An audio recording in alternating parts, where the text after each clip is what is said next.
A todas y todos, es otro verdadero honor estar aquí presente con el señor, con el Gustavo, con los jueces federales, y haré todo lo posible por intentar añadir algunas cuestiones a todas las muy buenas que ya se han dicho, desde el lugar que nos toca a nosotros como Procuraduría encargada de investigar y litigar los casos de trata de personas en todo el país. Creo que intentaré ser lo más breve posible, pero creo que hay algunas cuestiones de interpretación jurídica o de interpretación de las leyes, o como nosotros los abogados solemos hacer, de cuáles son los bienes jurídicos o los intereses sociales que están detrás de perseguir la trata de personas, que me parece importante traerlos a colación a raíz de la invocación precisamente de que esto es precisamente un crimen y un delito que afecta directamente a los derechos humanos. Y en este sentido, nosotros hemos visto que desde el año 2008, que nació la ley y se empezó a aplicar por los tribunales federales, ha habido una cierta disputa en la jurisprudencia acerca de qué era lo que protegía la ley de trata. Si protegía la libertad de las personas, o sea, el hecho de decidir autónomamente qué hacer con su vida y si alguien podía de alguna forma limitar esa autonomía, o lo que estaba en juego era otro valor que para nosotros es superior y por lo que nosotros propiciamos, que es la dignidad del ser humano. Y a medida que se fue aplicando la ley nos fuimos dando cuenta, jueces, fiscales, camaristas y la jurisprudencia consolidada que hay, y me parece que está consolidada esta idea de que en realidad el principal valor en juego acá es la dignidad. Es decir, acá no se puede hablar de libertad de personas que no han sido reconocidas ni siquiera como sujetos de derecho, que no conocen cuál es el alcance realmente del acceso a derechos que tienen, que han venido de vida mutilada socialmente y educativamente. Y me parece que ese es un avance sustancial que nosotros estamos viendo en la jurisprudencia y que me parece que este encuentro puede ayudar a fomentar y a ratificar. Digamos. Me parece que la idea que debe estar detrás de la investigación sobre el delito de trata debe alejarse más del paradigma de libertad en el sentido más liberal que se entiende. No yo puedo elegirlo de mi vida, porque eso también a veces se presta a la confusión de las discusiones sobre consentimiento. Discusiones tan absurdas como si alguien puede consentir la posibilidad de estar explotado, es una suerte de explotado feliz o esclavo feliz. Entonces me parece que la idea de la dignidad es una idea fuerte que me parece que como bien social está en juego. El otro segundo punto que también va en línea con eso es el concepto de explotación.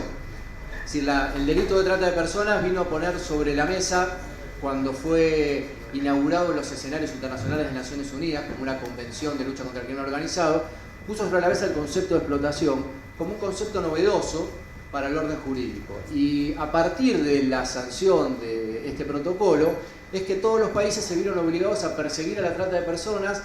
y, dicho sea de paso, a perseguir la explotación de personas, es decir, a perseguir la explotación de personas de unos en manos de otros.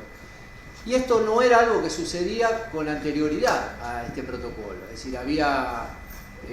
posibilidad quizás de perseguir la explotación de personas a partir, por ejemplo, de un viejo artículo que viene en el Código Penal, que es la reducción a servidumbre del 140 del Código Penal, pero si yo les digo la jurisprudencia que tenía ese 140 era prácticamente nula, o sea, nadie se había encargado, ni se animaba, ni era un propósito de ningún Estado perseguir la explotación de personas. ¿Y qué hizo la convención? Digamos, la convención de Palermo lo que hizo fue salir de las vitrinas de cristales de la Convención sobre Derechos Humanos, en donde estaba perfectamente definido que no se puede esclavizar a alguien, que no se puede someter a alguien a trabajo forzoso, que no se puede explotar la prostitución de la mujer, como dice la Convención sobre toda forma de eliminación de discriminación del artículo 6, y puso eso en el marco de una convención sobre el crimen organizado y obligó a todos los países a firmar códigos penales en donde incluyan ese tipo penal. Entonces me parece que a partir del 2000, 2003 en la Argentina, después 2008, a partir de la sanción de la ley, todos estamos obligados a perseguir una explotación como una norma que es nueva, pero que viene a ser aplicada para prácticas que son viejísimas. Me parece que eso también es algo que hay que tener en la cabeza cuando estamos luchando bajo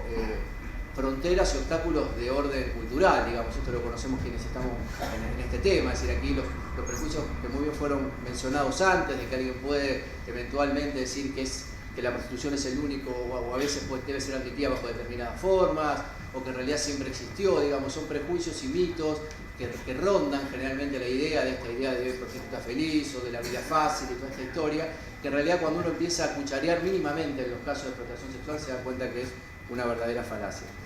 Después, alguna cuestión más que tiene que ver con algunas similitudes que nosotros encontramos entre los casos de investigación penal del delito de trata de personas y aquellos casos que se dedicaron a investigar los delitos de lesa humanidad cometidos por la dictadura, o sea, los genocidios de Estado. Y ahí me parece que hay algunos puentes interesantes, como por ejemplo los daños ocasionados a las víctimas, como primer punto, las víctimas que han padecido estrés postraumático luego de ambos padecimientos, los procesos de disociación que tienen estas víctimas porque les permite recordar aquello que pueden recordar. Esto pasa mucho con las víctimas de trata y es también una tarea hacerle entender a todos los jueces que en realidad no es que tienen lagunas informativas en su relato, sino que en realidad lo que están haciendo es recordando lo que pueden. Alguna estigmatización que generalmente se les dirige a la víctima de trata, culpabilizándolas a ellas realmente por la situación de padecimiento cuando debía ser al revés. Y algo que todavía falta y mucho en lo que tiene que ver con la lucha contra la trata es conseguir una verdadera reparación integral de los derechos afectados por la víctima, ya sea reparación económica. Me parece que ahí hay un puente que se puede tender con los delitos de crimen de lesa humanidad cometidos en la dictadura y las características que tiene una víctima de trata y cómo debe ser abordada por el sistema de las agencias penales. Hay una buena noticia que nos trajo la reforma de la ley de trata de diciembre del 2012, que de diciembre del 2012 en adelante las víctimas deben ser escuchadas en un ámbito de privacidad como es una cámara Gesell. Esto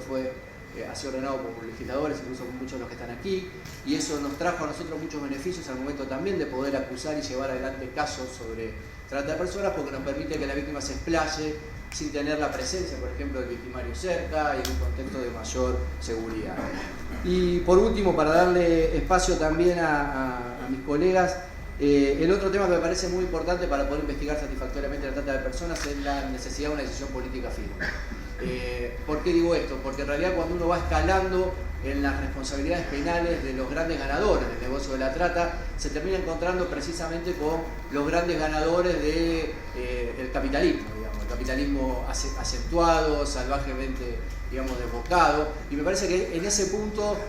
cuando nosotros queremos ascender en la cadena de responsabilidades, intentar responsabilizar a dueños de marcas, a dueños de campos, a dueños de hectáreas en donde se explota personas, para poner algunos ejemplos, en general nos encontramos con los mismos personajes y los mismos escollos y las mismas dificultades con que se encuentran aquellos litigantes de causa de lesa humanidad en la dictadura cuando también quieren avanzar sobre las responsabilidades civiles cometidas durante el último genocidio. Entonces me parece que ahí también hay un trabajo artesanal que debemos hacer, jueces y fiscales, para tratar de construir lo que nosotros llamamos una teoría del delito que pueda llegar a las más altas esferas de responsabilidad penal y ser definitivamente una justicia más igualitaria, que es en definitiva lo que todos perseguimos. Así que bueno, muchas gracias por la atención.